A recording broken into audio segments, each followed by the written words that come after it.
এজন্য আল্লাহ ডেকে বললেন, গোলাম আমি যে তোদের কত ভালোবাসি তোর ধারণা নাই। চোখের পানি ছাড়, গুনার কথা স্মরণ কর, তওবা কর। তওবার মতো তওবা করলে সব গুনাহ মাফ করে দিতে পারে কে? আল্লাহ। বিশ্বনবী বলে আমার কোনো গুনাহ নাই, তারপরেও প্রতিদিন 70 বারেরও বেশি আমি তওবা করি। দুইটার সময় তওবা কবুল হয় না। চিৎকার করে বলেন কয় সময়? দুই সময়। এক হলো বাদাল গরগরা, গরগরানি যখন আসে, মালাকুল মাউত যখন চলে আসে, মালাকুল মাউতরে যখন দেখে ফেলবেন তখন তওবা কবুল হবে নাকি? কথা কন। ফেরাউনের নাম শুনছেন?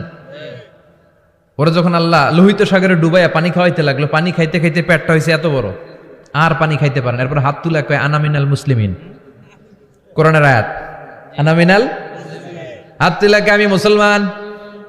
ফেরাউন না বলে মুসলমান, আমরা যাবো কই? কথা কহ। ফেরাউন হাত তুলে কয় আনামিনাল মুসলিমিন। আল্লাহ কয় টাইম ইজ আপ, দেরি করছস, অনেক সময় দিলাম, অনেক সুস্থ রেখেছি, ক্ষমতা দিয়েছি, দাপট দিয়েছি, তখন যদি ঘাটটা নত করে, মাথাটা নত করে একবার ক্ষমা চাইতি, ফেরাউন তোরেও ক্ষমা করে দিতাম। কিন্তু সময় শেষ হওয়ার পরে আমি মুসলমানদের অন্তর্ভুক্ত বললে কোনো লাভ হবে নাকি? কারণ মুসা আলাইহিস সালামের চাচাতো ভাই অনেক দাওয়াত দিল, জাকাত দে। কারণকে জাকাত দিব না, এই সম্পদ আমি কামাইছি, আল্লাহ দেয় নাই। মুসা আলাইহিস সালাম বললে তাহলে আযাবের অপেক্ষা কর। আযাব চলে আসলো। আল্লাহ বলেন মুসা সেফ জোনে যাও, সরো, এখনই আযাব। ফাখাসাফনা বিহি ওয়া বিদারিহিল আরদ, পুরো ফাইয়ুমের জমিনটার আল্লাহ কাঁপিয়ে দিলেন, আর কারুনকে সহ পুরো সম্পত্তি তার জামিনের ভিতরে দাবিয়ে দিলেন।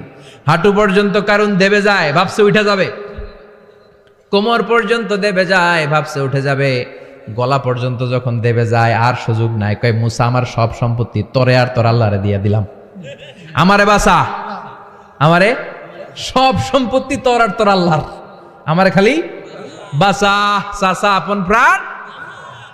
আল্লাহ বলে সময় শেষ। তার মানে বাদাল গরগরা তওবা কিন্তু আর কবুল হয় না।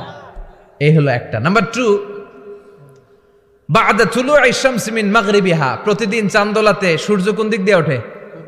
কথা কয় না? পূর্ব দিকে। কিয়ামতের আগ দিয়ে সূর্য আর পূর্ব দিকে উঠবে না, পশ্চিম দিক থেকে উঠবে। যেদিন প্রভাতে পশ্চিম দিক থেকে সূর্য উঠবে, ওই দিন থেকে তওবার দরজাটারে বন্ধ করে দিবে কে? আল্লাহ। তার আগ মুহূর্ত পর্যন্ত জীবনে যত গুনাহ করেছি, অন্যায় করেছি, চোখের পানি ছেড়ে ক্ষমা চাইলে ক্ষমা করবে কে? শয়তান আল্লাহরে চ্যালেঞ্জ দিছে, আল্লাহ তুমি আমারে জাহান্নামে পাঠাবা, আমিও তোমার বান্দা করে লয়ে একসাথে জামাতে ঢুকমু, একা ঢুকবো না, একা যাব না, তোমার বান্দাদেরকে সবগুলারে জাহান্নামী বানায়া তারপরে ঢুকমু।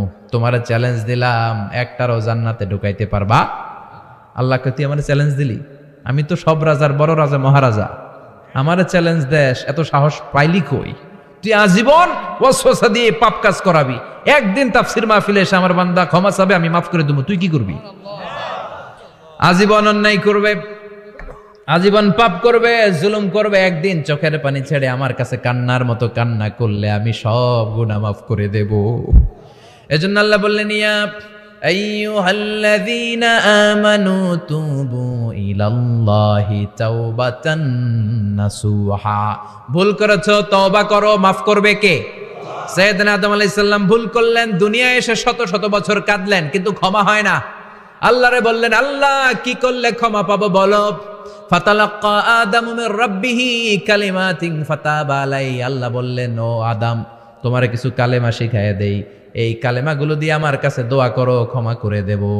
আল্লাহ শিখাইয়া দিলেন ও আদম 2 হাত তুলে চোখের পানি ছেড়ে আমার কাছে পড়ো, রব্বানা, পড়েন, রব্বানা যালামনা আনফুসানা ওয়া ইল্লাম তাগফির লানা ওয়া তারহামনা লানাকুনান্না মিনাল খাসিরিন। এটা শিখাই দিছিল আল্লাহ। আল্লাহ আমি জুলুম করেছি, অন্যায় করেছি, ভুল করেছি, পাপ করেছি, তুমি যদি ক্ষমা না করো ক্ষমা করার কেউ নাই, ঠিক কি না? আমরাও পাপ করলে এই দোয়াটা পড়ার দরকার আছে না নাই? 5টা শর্ত সাপেক্ষে আমাদের তওবা কবুল করবে কে? তওবা কবুল হওয়ার কিছু শর্ত আছে 5টা। কয়টা? চিৎকার মেরে বলতে হবে, তওবা কবুল হওয়ার শর্ত কয়টা? 1 নম্বরে হচ্ছে আল ইকরা, acknowledgement. You have to give the acknowledgement that you are the greatest sinner on earth. আপনাকে ঘোষণা দিতে হবে যে আপনি পৃথিবীর সবচেয়ে বড় পাপী। 1 নম্বর শর্ত, আপনি বলেন যে আল্লাহ আমার চেয়ে বড় পাপী নাই, আকাশের নিচে জমিনের উপরে আমি সবচেয়ে বড় পাপী, এমন কোনো পাপ নাই যেটা আমি করি নাই, ঠিক কিনা? 1 নম্বরে পাপের ঘোষণা দেন। 2 নম্বরে আন-নাদাম, নাদাম মানে repentance, you have to be repentant for what you have done. আপনাকে অনুতপ্ত হতে হবে, চোখের পানি ছাড়তে হবে। আল্লাহ আমি লজ্জিত, আল্লাহ আমি নাদান, আমি পিশাচ, আমারে মাফ করে দাও। তার মানে স্বীকার গেলেন কি অন্যায় করেছেন। 2 নম্বরে আপনি অনুতপ্ত হলেন। 3 নম্বরে স্টপ, যেই পাপ করতেছিলেন ওইটা থামান। Stop what you have done, যেটা করতেছিলেন আগে থামান। আপনি ঘুষ খেয়েছেন, তওবা শুরু করলেন, আবার ঘুষও খেয়ে যাচ্ছেন, হবে? থামেন, স্টপ। 3টা গেল। 4 নাম্বার, to hate what you have done, ঘৃণা করতে হবে। যেই পাপটা করেছেন মন থেকে, ওই পাপটাকে ঘৃণা করতে হবে। 5 নাম্বার শর্ত হচ্ছে to determine that you never repeat this sin again in your life. আল্লাহর ওয়াদা দেন, কমিটমেন্ট দেন যে আল্লাহ আমার জীবনে পারতপক্ষে এই পাপ জীবনেও করব না। চিৎকার করে বলেন ঠিক কিনা? তার মানে আপনি স্বীকার যান, তারপরে আপনি অনুতপ্ত হবেন, যে পাপ করেছেন থামিয়ে দিবেন, পাপটারে মন থেকে ঘৃণা করবেন, আর আল্লাহরে ওয়াদা দিবেন আল্লাহ আর করব না। এই 5টা শর্তের আলোকে তওবা করলে জীবনের সব গুনাহ মাফ করে দিবে কে?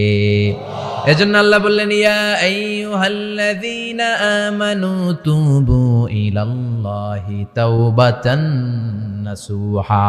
তওবার মতো তওবা করো, সব গুনাহ মাফ করতে পারে কে?